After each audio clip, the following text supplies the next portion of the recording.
Alors, je vais assez peu parler d'informatique, vous allez le voir. Je vais beaucoup parler d'organisation, parce que en fait, la certification est permise essentiellement par de l'organisation, par de la méthode, et peut-être pas tant que ça par de la technique informatique proprement dite, même si on verra que c'est quand même assez important. Alors, pour revenir, on va commencer par ça. L'introduction à grande échelle du logiciel dans l'avionique, c'est assez récent. C'est 25 ans, à quelque chose près. C'est en gros les premiers A300 numériques, premiers A310, donc dans les années, fin des années 80. Et les premiers systèmes critiques arrivent sur l'A320, cet avion-là, avec les commandes de vol électriques. C'est-à-dire que pour la première fois, dans un avion civil, on va confier la commande de vol, la commande du vol, la marche de l'avion, à des calculateurs. Donc dans ces années-là, le logiciel était à peu près synonyme de bug. Vous aviez, alors encore maintenant vous allez me dire, dans certains domaines, mais à cette époque-là, vous aviez ce genre d'articles dans les journaux, des journaux sérieux, des journaux scientifiques, des journaux de vulgarisation, qui expliquaient par exemple la complexité des logiciels embarqués menace la sécurité des avions.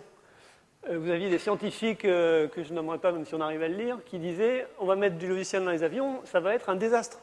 Computer aided disaster. C'était pas qu'Airbus, hein. Boeing, notre grand concurrent, avait exactement le même genre d'attaque en disant, vous vous rendez compte, il s'oppose aux tests sur les safety critical software, etc. Bon, il y avait une certaine, pour le moins qu'on puisse dire, une certaine méfiance vis-à-vis du logiciel, qui était en partie justifiée. Le logiciel à cette époque-là est utilisé dans des environnements qui n'étaient pas forcément sûrs et qui étaient, comme disait Gérard dans son cours tout à l'heure, avait laissé une grande place à son principal ennemi qui est le bug. Donc comment on a répondu à ça? Comment on a répondu à ça? C'est en fait par la suite de ce qui avait démarré très très longtemps avant l'introduction des avions, c'est la réglementation. C'est-à-dire qu'on va édicter des règlements, des façons de travailler qui vont nous garantir qu'on ne peut pas avoir tous ces bugs à la fin et qu'on peut avoir confiance dans le logiciel embarqué. Donc c'est une organisation internationale qui débute très très tôt. Hein. La première ébauche de règlement international qui prévoit qu'on doit certifier les avions date d'une conférence de Paris en 1910, ça va bientôt faire un siècle. Et pour l'anecdote, le premier accident aérien répertorié date de cette époque-là aussi, 2 avions qui sont rentrés en collision en vol en 1910. Tout est réglementé. Je ne vais pas vous lire ça, mais depuis la santé des populations, les fréquences et capacités de service aérien, bientôt les règles pour les vols suborbitaux, la construction amateur, le vol de loisirs, tout est réglementé dans cette industrie-là. Et depuis donc, comme vous le voyez, très longtemps. Alors c'est quoi la logique réglementaire? Dans ses formes actuelles, elle date d'une convention qui a été faite à Chicago à la sortie de la Deuxième Guerre mondiale. En gros, on va s'intéresser à tout un tas de choses. On va s'intéresser aux aéroports, aux territoires survolés et à l'avion. Ensuite, on va décomposer l'avion et là, on va s'intéresser au bruit qu'il fait, on va s'intéresser à sa maintenance et on va s'intéresser à ce qu'on appelle la navigabilité airworthiness en anglais, la navigabilité des avions de transport, qui est codifiée par un règlement international. En fait, 2 règlements. Un règlement qui est émis par la FAA aux États-Unis et contrôlé par l'Agence de sécurité aérienne en Europe, mais qui en fait sont les mêmes règlements. Il y a 2 nomenclatures différentes, mais le contenu est le même. Et on va encore décomposer ça, et on va trouver un chapitre de ce règlement qui va concerner les systèmes et les équipements. Vous avez d'autres choses qui sont concernées, vous avez la protection foudre, les couleurs des lampes, enfin tout est réglementé comme je disais tout à l'heure. Système équipement, by the way, voilà à quoi ça ressemble. Un calculateur de commande, je pense que c'est un calculateur de commande électrique, celui-là, du 380. Une grosse boîte dans laquelle, quand vous enlevez le capot, vous trouvez un certain nombre de cartes qui sont beaucoup basées sur des composants du commerce, un petit peu durcis pour certains, avec lesquels on va prendre beaucoup de précautions d'architecture. Vous commencez à deviner ici que le calculateur en particulier, il a l'air assez symétrique, il a 2 côtés. C'est un peu la redondance qu'avait évoqué Gérard tout à l'heure, j'y reviendrai un peu plus tard dans le séminaire. Donc voilà à quoi ça ressemble, et puis ça sert à faire des systèmes. Alors les systèmes, c'est par exemple le système de commande de vol électrique. Donc un système de commande de vol électrique, c'est un mini-manche entre les mains d'un pilote et d'un copilote qui va servir à piloter les gouvernes que vous avez sur l'avion Et avant, c'était mécanique ou hydraulique. Le pilote tirait sur un gros manche à balai et commandait directement les gouvernes. Maintenant, entre les deux, vous voyez, il n'y a plus de fil et il y a un calculateur. Il y a un système de commande de vol. Donc, ça commande sur un 380, par exemple. Vous commandez tout un tas de surfaces qui sont sur les ailes, sur la dérive, un petit peu partout. Et vous avez pour commander ça un certain nombre de calculateurs. Il n'y a pas un seul calculateur, vous avez 6 calculateurs primaires et 3 calculateurs secondaires. J'y reviendrai aussi un petit peu tout à l'heure. C'est des calculateurs qui sont redondés, dissymétriques, avec un certain nombre de précautions. Voilà ce que c'est qu'un système dans l'avion, de quoi on va parler. Alors le règlement maintenant, je reviens à mon règlement. Pour ce qui concerne les équipements, il est assez succinct. Il est marqué que les équipements essentiels doivent être conçus pour assurer les fonctions attendues. Bon, ça va sans dire, ça va mieux en le disant. Les systèmes et les composants, là c'est bien un petit peu plus intéressant, vu seuls ou interconnectés, doivent être conçus de telle sorte que l'apparition de défaillances limitant la sécurité du vol ou de l'atterrissage soit extrêmement improbable et ne résulte pas d'une panne simple. Donc le premier concept, c'est une panne simple ne doit pas provoquer la panne d'un avion, une catastrophe d'un avion. Donc c'est pour ça que vous n'aurez jamais un avion de transport civil avec un seul moteur, par exemple. Je quitte un peu le domaine de l'informatique, mais il ne faut pas qu'une panne simple puisse amener une catastrophe, quelle que soit sa probabilité d'occurrence. Le deuxième concept qui est introduit là-dedans, c'est que plus la conséquence d'une panne peut être catastrophique, moins elle doit se produire souvent. Donc on a cette échelle de valeur qui est introduite ici. Bon, ensuite, on explique que toute autre nature de défaillance moins grave assure l'intégrité de l'avion ou les avions d'équipage soit improbable. Et puis c'est à peu près tout. Le règlement, il est très succinct, il tient sur une page 21-29-7. Donc c'est un petit peu, quand on n'a que ça, pour faire des systèmes de commande de vol électrique qui vous autorisent de prendre l'avion sans état d'âme tout le temps à des millions d'exemplaires, il faut un peu autre chose. Et il faut déterminer des moyens de conformité. Alors les moyens de conformité, il y a un document qui décrit comment on doit prouver la conformité. Et ce document existe en particulier que ça doit être montré par analyse et quand c'est nécessaire, par des tests au sol, en vol, sur simulateur. Donc par analyse, ça veut dire qu'on va commencer par faire une analyse rationnelle de tous les modes possibles de défaillance et de leurs conséquences sur le système. C'est ce qu'on appelle l'analyse de sécurité système. Ensuite, on va classer les équipements, vous vous souvenez les calculateurs que j'ai montrés tout à l'heure, en fonction de la sévérité des effets des modes de défaillance. On va les classer en 5 catégories. Donc 5 catégories, vous avez catastrophique, qui est la perte de l'avion et des passagers, jusqu'à pas de safety effect, enfin pas d'effet sur la sécurité, où le vol peut continuer à se dérouler sans problème. Donc, on va classer ces équipements et on va définir ce qu'on appelle, ce que vous voyez apparaître ici, un niveau. Un niveau de criticité, un niveau d'intégrité.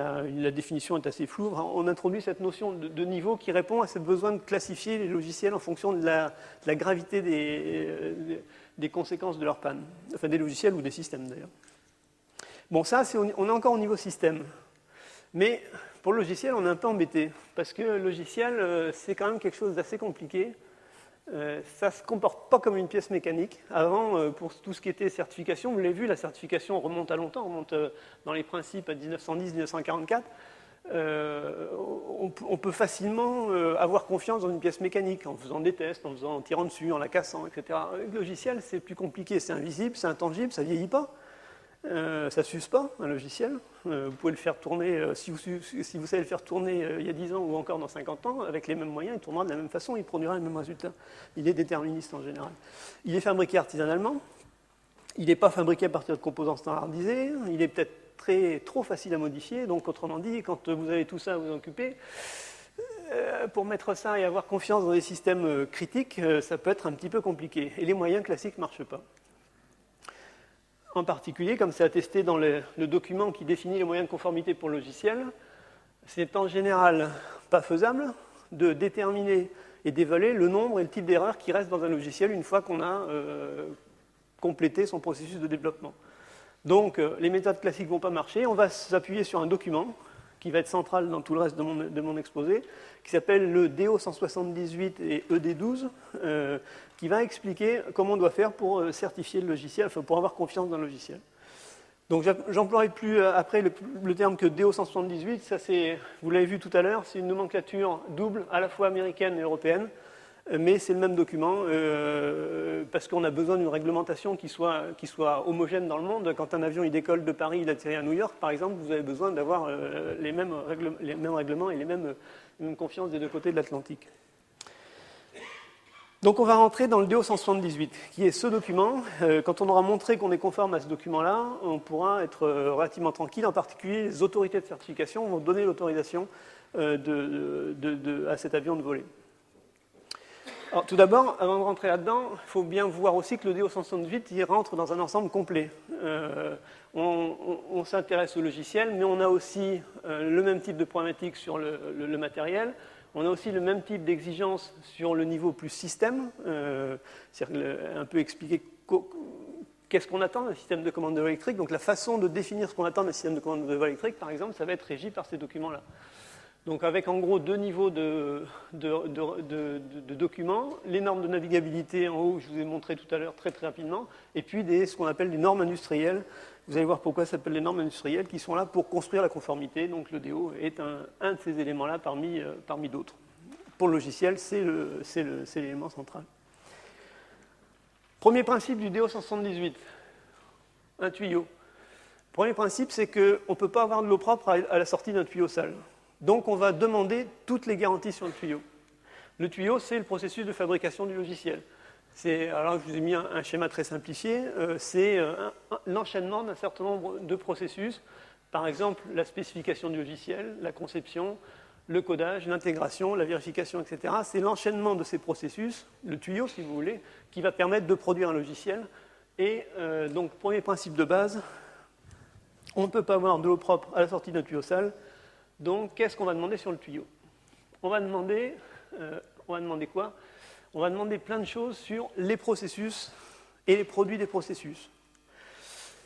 On va demander aussi à ce que ces exigences, plus exactement, vont varier en fonction des niveaux de logiciel. Vous allez avoir dans le document des annexes qui vous précisent l'applicabilité d'un certain nombre d'exigences en fonction des niveaux. Alors, je ne vous détaille pas, j'y reviendrai pas après, mais là, c'est les niveaux les plus critiques. Ça veut dire que cette exigence, par exemple, s'applique à tous les niveaux, mais en plus, pour les niveaux critiques, elle doit s'appliquer avec une certaine indépendance. Donc, ces deux principes que je vais... Alors, je ne vais pas revenir sur les exigences, la variation en fonction des niveaux. Je vais considérer qu'on ne traite que des logiciels critiques. Et donc, je vais regarder un peu les exigences sur les processus pour les logiciels critiques. Maintenant, détaillons un peu ce qu'on entend par processus. Alors, les processus, c'est défini par le DO 178. C'est le processus de planification. Alors, planification, ce n'est pas dire quand est-ce que je vais commencer et dire quand est-ce que je vais terminer. C'est l'organisation du projet, faire des plans pour expliquer comment je vais dérouler mon projet. Ensuite, je vais faire mon calculateur, mon logiciel. Donc, je vais enchaîner un certain nombre de processus qui sont codifiés, qui sont le processus de spécification.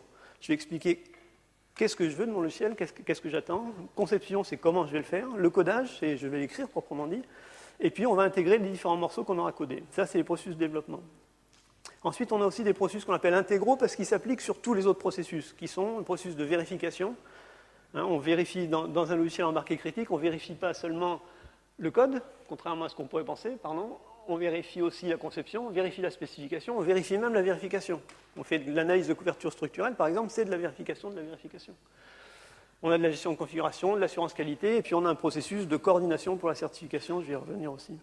Alors, qu'est-ce qu'on attend pour chaque processus? J'ai pris l'exemple du processus de conception. On va d'abord donner des objectifs d'assurance. Ce qu'on appelle les objectifs d'assurance, c'est le jargon du document. L'objectif du processus de conception, en l'occurrence, ça va être de définir l'architecture et les éléments permettant de coder. On va définir des moyens. Alors, quand on définit les moyens, c'est pour ça que j'ai mis pas de précision dans le cadre du processus de conception, parce que vous le verrez, c'est un des principes aussi sur lequel je reviendrai. Le DO 178 ne fixe pas de moyens très précis pour réaliser les choses. Il fixe des objectifs à atteindre, mais pas forcément de moyens très précis. Troisième point, les données d'entrée. Donc les données d'entrée pour faire une bonne conception, il faut d'abord savoir ce qu'on a à faire, donc les spécifications, il faut savoir comment on va le faire, le plan de développement, et puis un certain nombre de règles de conception. On va donner des règles aux concepteurs pour concevoir leur logiciel en évitant d'introduire des bugs. Les activités, donc en l'occurrence les activités du processus de conception, ça va être définir l'architecture, les exigences dérivées, etc.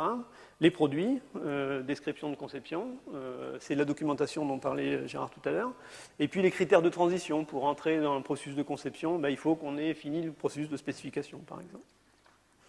Bon, c'est pas très passionnant, c'est très lourd à mettre en œuvre, mais c'est ce genre de choses qui va garantir qu'on va, en particulier sur le processus de conception, éviter d'introduire des bugs dans le logiciel, parce que moins on en introduit, moins on a de temps à passer sur la vérification pour les trouver. Alors, les exigences communes. D'abord, on va demander à établir et respecter des règles. Donc les règles, c'est plusieurs dizaines de documents. Dans l'organisation à laquelle j'appartiens, on fait à peu près une dizaine de calculateurs, de logiciels, sur un A380 par exemple. On doit avoir quelque chose comme 160 documents normatifs qui définissent les règles de travail des gens. Donc ça précise comment on va réaliser une activité, les méthodes, les moyens, les contraintes à satisfaire, les produits attendus. Alors je vous ai donné deux exemples, vous n'allez peut-être pas forcément facilement les lire au fond de la salle. Donc ça, c'est un extrait d'un document de conception. Donc on explique que quand on définit une ressource logicielle, pour chaque ressource, on doit définir le rôle de la ressource, éventuellement une définition précise, etc. etc. Donc, un document comme ça, la règle de conception, ça fait à peu près, je sais pas, 200 pages, quelque chose comme ça, de règles à respecter. Vous avez un document de codage. Alors pour faire plaisir à un certain nombre d'informaticiens, j'ai juste pris l'extrait qui concerne l'interdiction de l'utilisation du GoTo.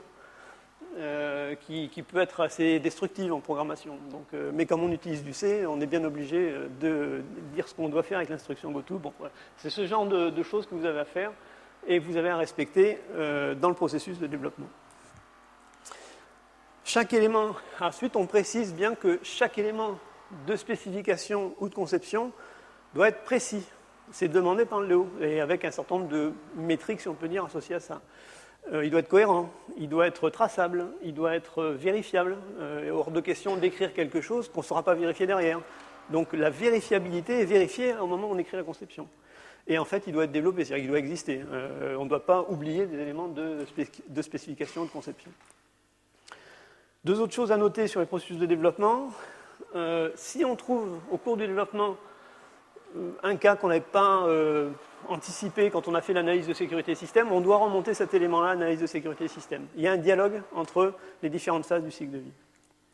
Et puis, contrairement à ce qu'on s'autorise sur Mars Pathfinder, on interdit les patchs post-certification. C'est-à-dire qu'il est absolument interdit de modifier un logiciel sur un avion une fois qu'il a été certifié. Toute modification sur un logiciel dans un avion doit repasser devant les autorités de certification. C'est aussi une garantie qu'il n'y ait pas de dérive à partir du moment où le produit est en service. Bon, gestion de configuration et assurance qualité. Gestion de configuration, en gros, ça consiste à s'assurer que les dizaines de milliers de morceaux de code, de tests, de conception, etc., qu'on doit développer pour développer un logiciel, sont gérés, qu'on utilise les bons, etc. Donc, on se donne un certain nombre de garanties en termes de moyens d'archivage, de gestion de problèmes, de gestion de modifications, parce que tout ça vit, bien sûr. Ça ne vivrait pas, ça serait très simple. Mais quand on a des milliers d'éléments à faire évoluer en parallèle, il faut qu'on s'assure d'une bonne gestion de configuration, et c'est un des points pas spectaculaires mais extrêmement critiques dans le développement de logiciels. L'assurance qualité, et c'est pas tout de dire comment on doit faire les choses, on doit s'assurer que ce qu'on a dit, on va le faire. Donc c'est le rôle de l'assurance qualité. Il y a des gens qui sont payés pour vérifier que la réalité du développement est conforme à ce qui était prévu, ils sont indépendants et ils ont un rôle actif dans les activités du cycle de vie, ils doivent participer à la définition des moyens, des méthodes, etc. Autre point intéressant, les outils. Alors, en particulier, quand on a des excellents vendeurs d'outils qui nous proposent des outils pour nous aider à développer le logiciel, les outils, c'est intéressant, mais il faut faire attention à ce que ça produit. Donc, ce document précise que quand un processus requis par le reste du document est réduit ou éliminé par l'utilisation d'un outil dont on ne vérifie pas les sorties, à ce moment-là, on doit le qualifier, ce qu'on appelle qualifier. Alors ça veut dire quoi? C'est je prends un skate générateur, par exemple, je génère du code, et j'ai quand même vachement envie de ne pas le vérifier, ce code, parce que j'utilise un générateur de code qui va être qualifié, dans lequel je vais avoir confiance, donc je sais qu'il ne va pas me produire de bugs. Et donc, je n'ai pas envie de faire les tests sur le logiciel qui a été produit par Skate. Par contre, pour être autorisé à ne pas faire ces tests-là, il faut que je qualifie le générateur de code. Donc il y a deux types d'outils de développement. Donc j'ai donné le générateur de code, c'est un outil qui peut introduire une erreur dans le code généré, et à ce moment-là, c'est extrêmement lourd. Les exigences sur la qualification de l'outil de génération automatique de code sont à peu près les mêmes que celles du logiciel généré.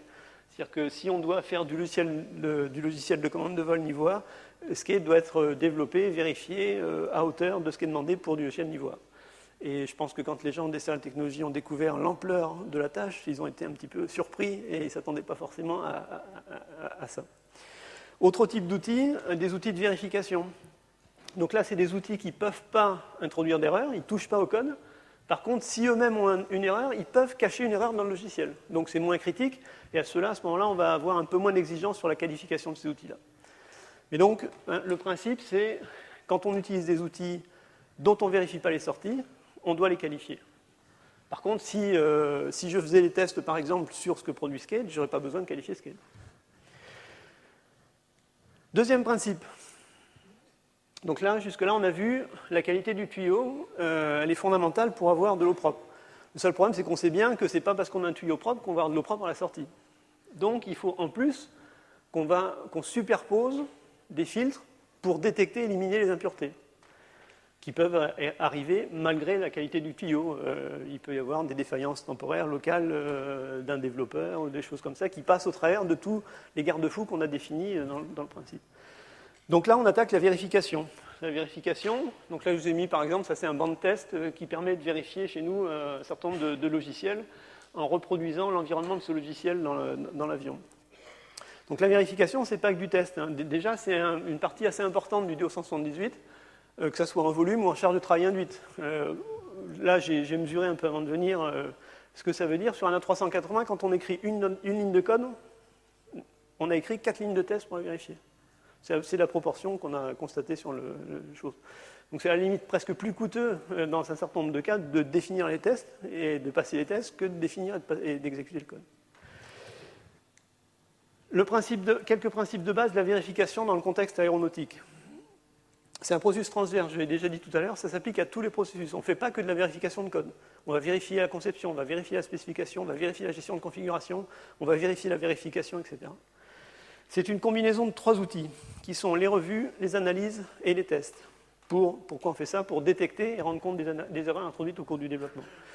Alors, ces 3 outils, c'est les outils majeurs de la chasse aux bugs. Revue, c'est une inspection d'un produit par une personne indépendante, donc c'est une évaluation qualitative.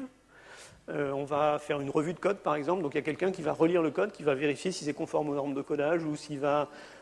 Alors là, c'est pas forcément, comme c'est un individu qui le fait, c'est pas forcément très déterministe, mais l'avantage de l'individu, c'est qu'il va découvrir des erreurs qui n'étaient pas forcément très évidentes à normer ou à empêcher par une norme.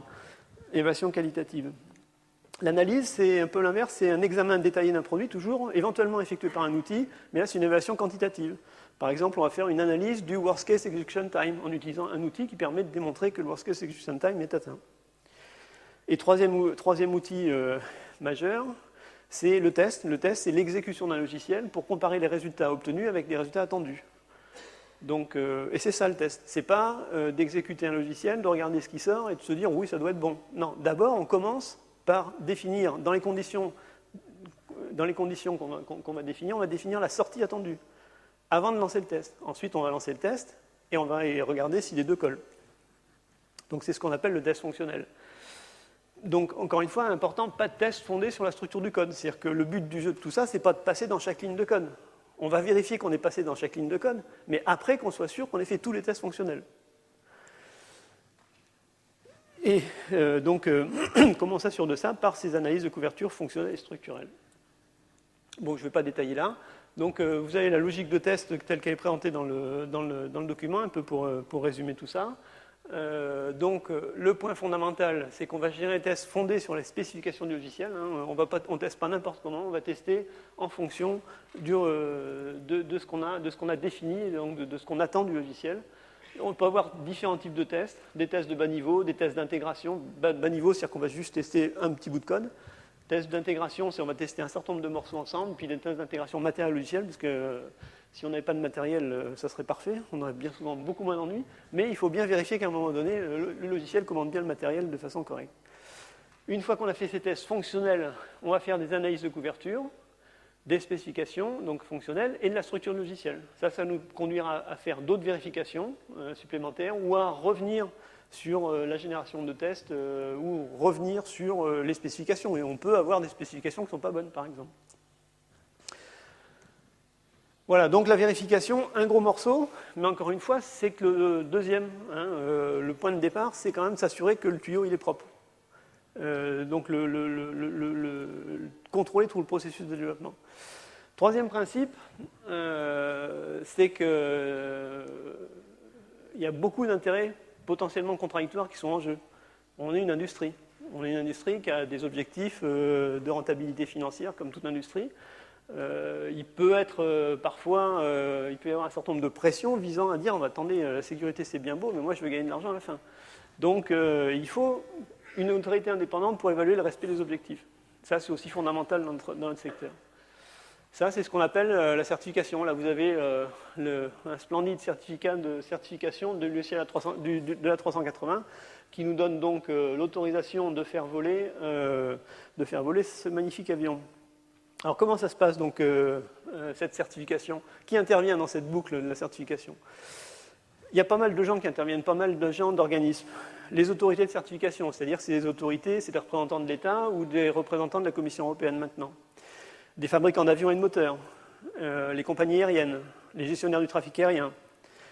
Dans les autorités, vous avez les autorités, par exemple, la FAA aux États-Unis qui est assez connue, vous avez Air Transport Canada. En Europe, vous aviez, jusqu'à une date récente, qui continue encore un petit peu à tourner, ce qu'on appelle les Joint Airworthiness Authorities, c'est-à-dire c'est de l'association des autorités nationales de 38 États européens, la DGAC en France, etc.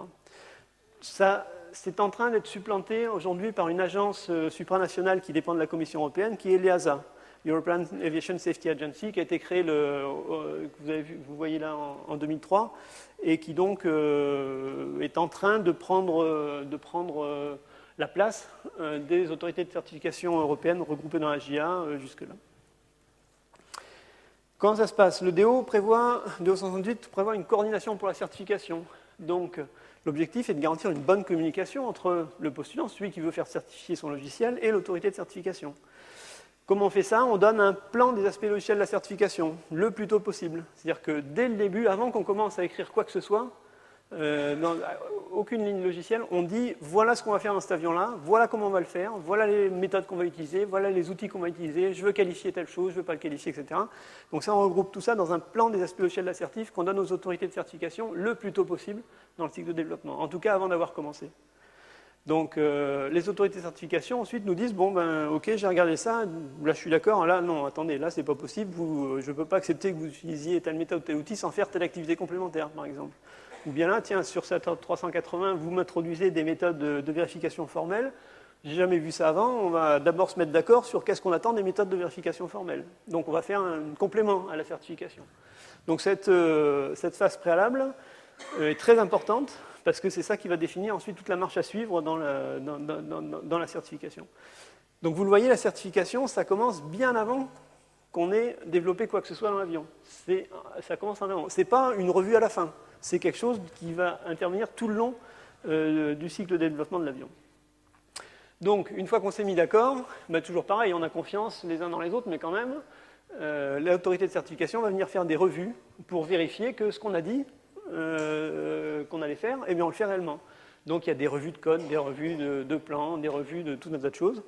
Et ce qui est important de comprendre, c'est qu'il y a un certain nombre de revues planifiées, mais les autorités de certification peuvent venir quand elles veulent voir ce qu'elles veulent. Toute la documentation, tout le processus de développement, de vérification d'un logiciel aéronautique, il est soumis à vérification par les autorités de certification indépendantes. Ça peut être, en général, j'en ai pas parlé de ça, mais en général, la certification pour un A380, par exemple, elle est faite par l'EASA, mais avec un accord de réciprocité avec les Américains, avec la FAA. Donc maintenant, ça se passe relativement bien. La première fois sur la 320 où on a fait des calculateurs de commande de vol électrique, on a eu pendant 15 jours l'audit d'un spécialiste envoyé par la FAA. qui est venu voir exactement comment on avait fait, qui est venu voir si on pouvait avoir confiance dans ce qu'on avait développé, et qui a été très très intrusif. 15 jours de revue, c'est-à-dire que vous commencez le matin à 8h, vous finissez le soir à 8h, pendant ce temps-là vous décortiquez tout ce que vous avez fait, devant donc ce représentant des autorités de certification américaines. La nuit, il réfléchit dans son hôtel. Depuis, c'est devenu un ami, on le connaît très bien. Je peux vous dire que c'est quelqu'un d'extrêmement brillant. Il réfléchit à une question, il revient le lendemain matin à 8h et il recommence pour toute la journée. Vous faites ça pendant 15 jours. Et ensuite, au bout des 15 jours, il repart chez lui à Seattle. Et donc, vous êtes toujours. On ne sait pas si ce que vous lui avez donné, c'est intéressant, ça va aller chez Boeing ou pas, quoi. Donc, bon. Mais vous êtes obligé de le faire. Vous êtes obligé de le faire. Donc, c'est important de comprendre ça. C'est à la discrétion des autorités de certification. Ça nécessite, corollaire, une organisation industrielle interne, spécifique et indépendante pour pouvoir assurer le suivi de tout ça. Je l'ai un peu évoqué avec les ingénieurs qualité tout à l'heure, les gens qui sont chargés de la qualité. Il y a des gens qui sont chargés spécifiquement du suivi de la certification, de la relation avec les autorités de certification. Quatrième principe. Alors ça, c'est un petit dessin que vous trouvez dans toutes les versions du DO178. Qui est un dessin qui a été fait d'une salle de réunion un peu comme celle-ci, qui nous servait pour élaborer la version actuelle du règlement, le DO178. Parce que le quatrième principe, c'est que tous les intérêts doivent être pris en compte pour établir une norme qui va être reconnue par tous. Si vous écrivez ce document DO178 et que les autorités de certification américaines n'ont pas participé à ça, vous n'avez aucune chance qu'elles reconnaissent ce document comme étant valable. Si vous faites ce document sans avoir Boeing dedans, vous n'avez aucune chance que Boeing reconnaisse ce document comme valable. Donc le recueil d'exigences, le DO178, il est créé et modifié par tous les spécialistes et les acteurs impliqués, avec un certain nombre de principes qui sont assez intéressants. Le principe de base, c'est que c'est un consensus entre des groupes américains et européens. Consensus, ça veut dire quoi? Alors, ouverture et consensus, c'est par définition, ça doit être public. Aujourd'hui, on travaille sur un site web où il y a plus de 1000 personnes qui sont inscrites et qui peuvent donner leur avis sur ce qu'on est en train de faire. Alors, dans les réunions, heureusement, on n'a pas 1000 personnes, on a à peu près 120 personnes en permanence, qui sont représentants des avionneurs, donc Boeing, Airbus, des motoristes, les gens qui font les moteurs, qui ont aussi beaucoup de logiciels pour contrôler les moteurs, les équipementiers, c'est-à-dire c'est les gens qui fabriquent les calculateurs, les systèmes, les autorités de certification, bien sûr, on fait très attention à ce qu'elles soient impliquées dans cette chose-là, des scientifiques qui travaillent sur la sécurité, et puis un certain nombre de consultants spécialisés, surtout aux États-Unis, où il y a beaucoup de sociétés de consultants qui travaillent avec les avionneurs et les motoristes pour les aider à avoir la certification. Et le texte final doit être agréé par tous les participants. C'est cette photo-là. Là, on est en train de voter. S'il y a une personne dans la salle qui vote, sur les 120 qui votent contre ce qui est élaboré, le texte n'est pas accepté. On va rediscuter avec la personne, on recommence jusqu'à ce que ce texte soit voté par tous les participants. C'est lourd, il y a du monde, c'est le comité actuel, mais au moins ça vous garantit que personne ne pourra dire « Attendez, celui-là, non, moi j'y étais pas, donc non, vous n'avez pas compris, il manque quelque chose ». Ce document, il est accepté par tout le monde. Tout le monde peut vivre avec à la fin. On est en train de donc, et ce qui fait que ce document est assez stable. Si vous regardez le DO178, il est encore en activité probablement jusqu'en 2010. Il a été sorti en 92. 92, 2010, ça fait quand même une bonne stabilité pour un document normatif. Il n'y a pas beaucoup de normes qui tiennent ce temps-là, surtout dans des secteurs qui pourraient être aussi compliqués que ça. Celui qu'on est en train d'écrire, il va donc sortir à peu près en 2010 et il va vivre sans doute encore une 15 ou 20 ans derrière. Donc il faut faire attention à ce qu'on fait. En même temps, il ne faut pas se bloquer sur l'avenir. On sait qu'on est en train de travailler sur des documents des exigences qui vont être appliqués dans 15 ans, quoi. Donc dans 15 ans, à quoi ressemblera l'informatique? Donc on est en train d'essayer de travailler sur un certain nombre de thèmes. On revient sur la qualification des outils, par exemple, parce que la qualification des outils, elle est relativement récente. Elle a été introduite en 92 dans ce document. En 92, la façon de développer du logiciel était beaucoup focalisée sur le code. L'important, c'était le code. Maintenant, vous l'avez commencé à le comprendre, je pense, avec les cours de Gérard en particulier. Ce qui devient prédominant, central, c'est le modèle. Le modèle, c'est-à-dire la spécification, la conception, le diagramme SCADE, le diagramme d'automate. Et c'est ça qui va être central. À la limite, le code, ça va être un sous-produit du modèle. Mais la focalisation, elle doit se faire sur le modèle. Alors, le document qu'on avait écrit en 92, il est pas orienté sur les modèles, il est plus orienté sur le code. Donc on est en train de le reprendre pour l'adapter à ça. Bon, il y a des technologies orientées objets, pareil, qui sont apparues depuis 1992, qui peuvent nécessiter quelques ajustements du document. Très important, les méthodes formelles. Les méthodes de vérification formelle, vous en aurez un excellent aperçu par le séminaire de Patrick Couzeau, en particulier. C'est des choses qui sont extrêmement intéressantes pour la vérification des logiciels avioniques, parce qu'elles sont complètement sûres et elles sont en même temps complètement automatiques, ou on espère qu'elles vont être de plus en plus complètement automatiques. Donc, beaucoup plus efficaces en termes d'argent dépensé par rapport à un être humain qui va être imparfait, qui va être moins productif, etc., etc. Par contre, les méthodes formelles n'étaient pas du tout prévues dans le document actuel. Et il est probable donc qu'on aille vers une harmonisation entre les exigences qui s'appliquent sur les logiciels embarqués et sur les logiciels qui sont au sol. Pour une raison simple, c'est que quand vous faites un système de contrôle de trafic aérien, vous avez une partie qui est au sol, la station de contrôle au sol, et puis vous avez une partie qui est embarquée dans l'avion. Ces parties-là discutent, et il n'y a pas beaucoup de raisons que les exigences appliquées au sol soient différentes de celles appliquées au bord. Donc on est en train d'harmoniser tout ça. Donc comme je vous l'ai dit, ça dure assez longtemps, et on doit finir ça probablement aux alentours de 2010, donc il faut à peu près 4 à 5 ans pour élaborer une norme comme ça. Cinquième principe. Alors ça, c'est un petit diagramme de la fabrication des tuyaux en fonte. Donc cinquième principe, c'est que seules les exigences sont imposées. Je l'ai un peu dit au début, pas les moyens. C'est-à-dire qu'on laisse, autant que faire se peut, la liberté aux industriels d'utiliser les moyens, les outils, les méthodes qu'ils souhaitent. Et on essaye, autant que faire se peut, de ne pas imposer un moyen donné, contrairement à d'autres normes. Par exemple, il y a d'autres normes qui vous disent pour faire tel logiciel critique, vous devez programmer en langage ADA. Bon, vous êtes à peu près sûr qu'une fois que vous avez dicté cette norme-là, le langage ADA il va être remplacé par quelque chose qui est mieux, et donc ça devient à peu près immédiatement obsolète. Donc c'est pour ça qu'on a essayé de rester au niveau des exigences sur le processus de développement, des exigences sur la vérification, des exigences sur la gestion de configuration, mais pas d'imposer d'outils de vérification, d'outils de gestion de configuration, d'outils de codage. Et ce qui fait que progressivement, on est en train de passer d'une approche un peu traditionnelle. Vous savez, on aime bien Saint-Exupéry en aviation, donc j'ai trouvé ces dessins que j'ai trouvé pas mal. Dessine-moi un mouton, j'ai dessiné, mais non, celui-ci est déjà très malade, suis-moi un autre. Mais non, tu vois bien, c'est pas un mouton, c'est un bélier, il a des cornes.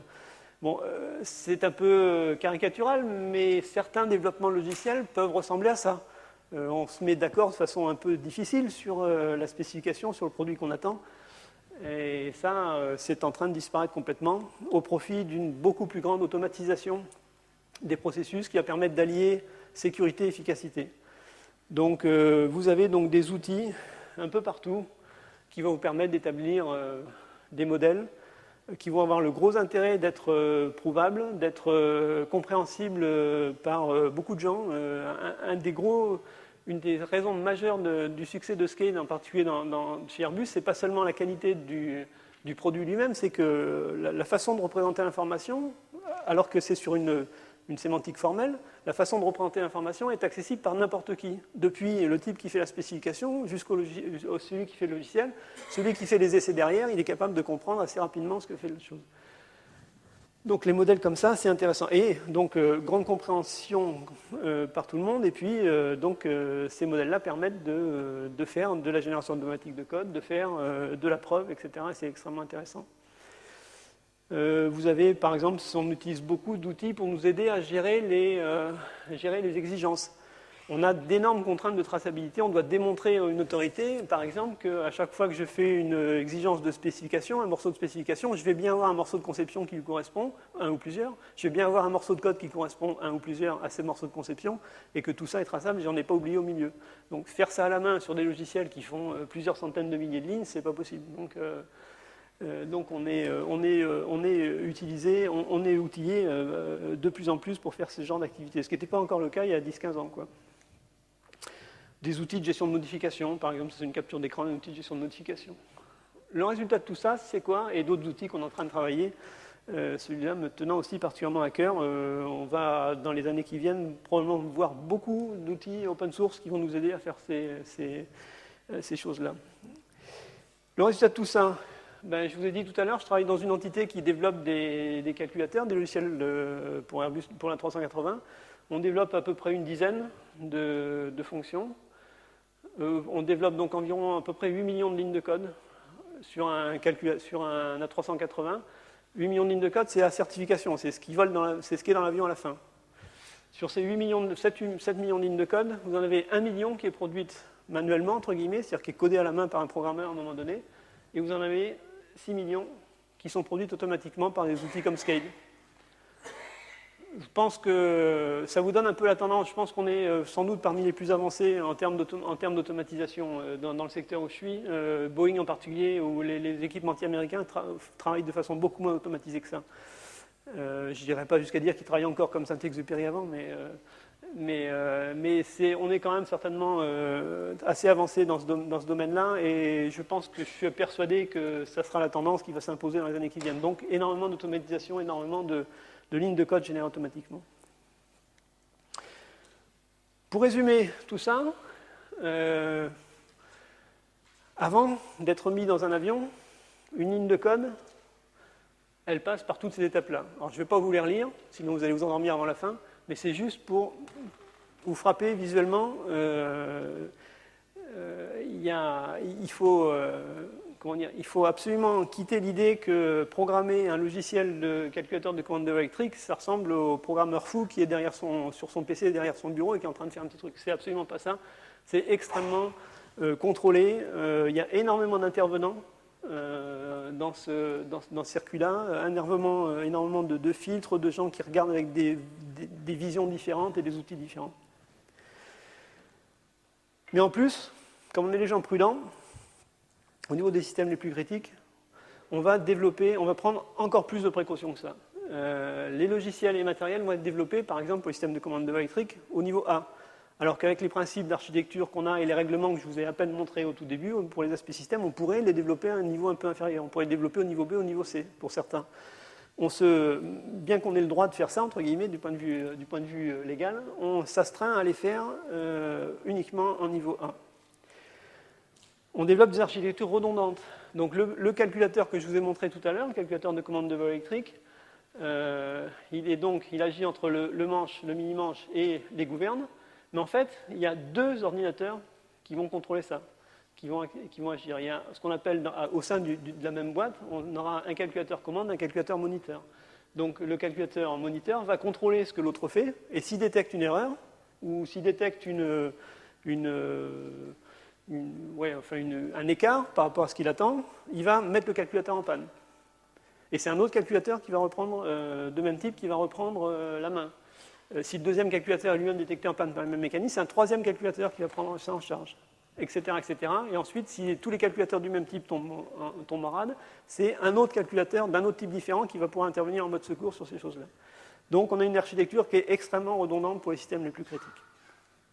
Et encore plus, on va s'astreindre à faire non seulement de la redondance, mais en plus des réalisations dissymétriques. C'est-à-dire que mes deux côtés là, qui ont l'air pareils, le côté commande, le côté moniteur, en fait, ne sont pas pareils du tout quand on regarde à l'intérieur de façon un peu plus détaillée. Le hardware, le principe et la conception du hardware vont être différents. Les composants vont être différents. Les microprocesseurs ne vont pas être les mêmes. Parce que Gérard nous l'a dit tout à l'heure, vous pouvez avoir des bugs dans les composants, dans les microprocesseurs, y compris ceux parmi les plus diffusés. Donc il est hors de question qu'un bug sur un Pentium nous plante un A380 en vol, bien évidemment. Donc on va s'astreindre à utiliser des microprocesseurs différents, des capacités, des FPGA, des circuits, des résistances, etc. Tout va être différent. Au niveau logiciel, c'est pareil. On va utiliser des générateurs de code différents.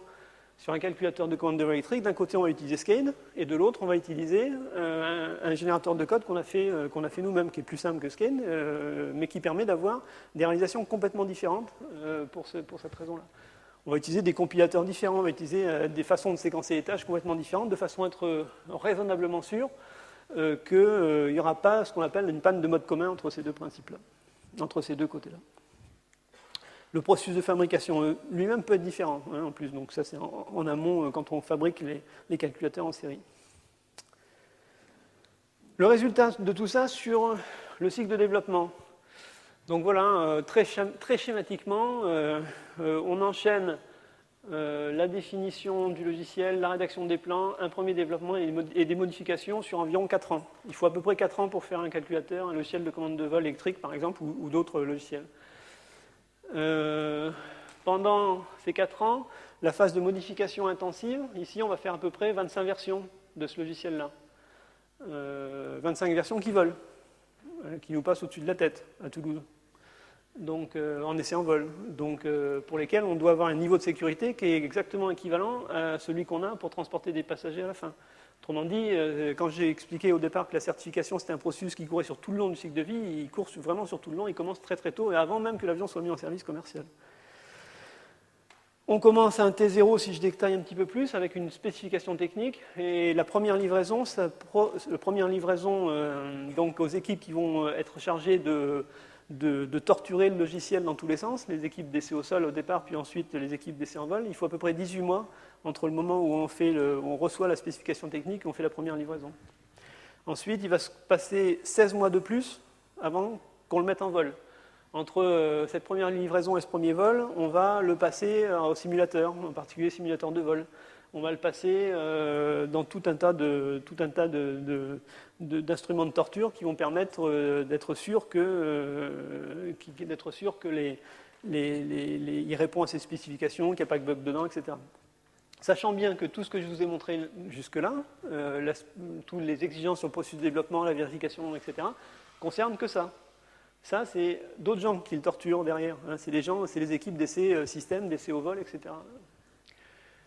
Donc entre le premier vol et le certificat de type et l'entrée en service, il se passe encore 13 mois. Donc c'est un cycle typique, ça peut varier un peu en fonction des avions, mais en gros 1 an à 1 an et demi d'essai en vol intensif qui vont permettre de s'assurer que tout ce que les informaticiens ont fait dans cette partie-là est sûr, et même si eux le garantissent, est sûr et permettent de faire voler l'avion avec des passagers dedans. Pendant tout ce temps-là, on a des revues, les revues de plan au départ, les revues de premier vol, les revues finales. Bon, toutes ces revues, en gros, il y a beaucoup de revues internes avec les structures internes de qualité que j'ai mentionnées tout à l'heure, mais il y a aussi beaucoup de revues avec les autorités de certification tout le long. Les autorités de certification, on les voit dès ce moment-là. C'est elles qui vont valider nos plans, notre façon de travailler, etc. Et après, on va les voir tout le long du cycle de développement. Donc voilà, bon, cette phase-là, je ne vous cache pas qu'elle est intense. 25 versions, ça veut dire que derrière, quand il y a une modification, parce que le pilote il trouve que quand il tire le manche, l'avion il ne monte pas assez, etc., là ça repart chez nous. Et il faut parfois, sur des petites modifications, qu'on ait fait un état logiciel nouveau, parfois dans la journée. Avec toutes les garanties de sécurité qu'on a, ça arrive rarement heureusement, mais ça arrive, toutes les garanties de sécurité sur le logiciel. D'où l'intérêt de l'automatisation. On ne sait pas faire ça sans une grande automatisation. Le résultat sur la sécurité, alors ça c'est de façon générale. Il est clair que si on prend les statistiques, ça j'ai pris les statistiques d'une d'organisme de certification hollandais. Quand vous regardez le nombre d'accidents mortels par million d'heures de vol, sur les 3 générations successives d'avions, donc d'avions de transport, les premiers avions à réacteur, la deuxième génération, des C10 à 300, et puis la troisième génération, on commence à avoir du numérique. Donc vous voyez qu'il y a une diminution très importante entre la première et la deuxième génération, mais la diminution du nombre d'accidents continue entre la deuxième génération et la troisième génération. C'est-à-dire que l'automatisation, l'informatisation des avions améliore encore la sécurité des avions, alors que c'était déjà un niveau qui était... déjà à cette génération-là, le transport en avion était déjà à ce moment-là le moyen de transport le plus sûr comparé à tous les autres modes de transport, automobiles, etc., etc. Donc l'introduction de ces avions-là, de cette génération-là, améliore encore la sécurité, c'est clair. Si je prends un exemple un peu plus que je connais mieux, puisque en gros c'est le calculateur secondaire de commande de vol électrique de la famille A320. Donc la famille A320, c'est la 320 et puis tous ses dérivés, la 318, la 319, qui a été lancée le 22 février 1987, son premier vol. On a aujourd'hui exactement 3333 avions en opération au 12 février, au 13 février. Ces avions-là ont accumulé plus de 50 millions d'heures de vol. En fait, ils avaient accumulé 50 millions d'heures de vol au 3 millième avion, donc on doit en être à, 55, 60 dans ces eaux-là. C'est un logiciel qui fait à peu près 100 000 lignes de code, un peu moins, et c'est un logiciel sur lequel on n'a jamais détecté de bug en vol depuis qu'il existe, y compris en essai en vol. Donc, vous pouvez repartir en avion tranquillement ce soir, pour ceux qui ne sont pas ici. Vous pourrez voler sur un A320 sans avoir de soucis sur le système de commande de vol. Voilà. Après, donc, j'ai essayé un peu de faire un exercice de boule de cristal. Ça va être quoi l'avenir du point de vue certification, développement de logiciels critiques? Donc, ça vaut ce que ça vaut. Hein. C'est un petit exercice de style. En termes de réglementation, bon, on l'a vu, le DO va sortir à partir de 2010. Normalement, le travail pour qu'ils permettent d'introduire plus facilement des approches nouvelles. Typiquement, si en 2015, quelqu'un vient avec la volonté de faire un calculateur à base de réseaux de neurones dans un avion, chose qui, je crois, n'a jamais été faite encore, même si les réseaux de neurones sont utilisés pour un certain nombre de choses, mais pas dans l'avion, normalement, il devrait pouvoir plus facilement utiliser cette technique nouvelle, cette approche nouvelle dans le contexte de la certification. On va aller vers une homogénéisation progressive des règlements Borsol, ça c'est à peu près clair. En termes de méthode et d'approche de développement, je pense que la tendance globale, elle est vers ce qu'un de mes collaborateurs appelle la généralisation d'une ingénierie basée sur le calcul. C'est-à-dire que vous avez vu qu'on est déjà assez automatisé, on produit beaucoup de lignes automatiquement, mais on va aller encore plus loin et de façon plus générale, ça c'est clair. On aura plus de génération automatique de code. On aura plus de vérification automatisée de modèles et de code, et on aura plus de preuves mathématiques, je l'espère. En tout cas, il y en a qui y travaillent, et vous aurez aussi un bon aperçu là-dessus. Mais je crois beaucoup, et j'espère beaucoup, dans l'introduction de ces preuves mathématiques dans la vie de tous les jours des ingénieurs qui développent ces logiciels de commande de vol et les autres. Et progressivement, à partir du moment où on aura de plus en plus de choses prouvées, ça veut dire qu'on saura parler du produit, on saura expliquer que le logiciel, il est bon ou pas bon, ou il respecte un certain nombre de critères, sans s'être intéressé à tout son processus de développement. Donc on ira sans doute, ça prendra un certain temps, mais on ira sans doute vers une assurance qui sera beaucoup plus basée sur le produit que sur le processus de développement. On n'en est pas là. Il faut encore qu'on ait à disposition beaucoup plus d'outils que ce qu'on a aujourd'hui pour faire toutes ces vérifications formelles et pouvoir raisonner sur l'outil. Voilà, j'en ai terminé.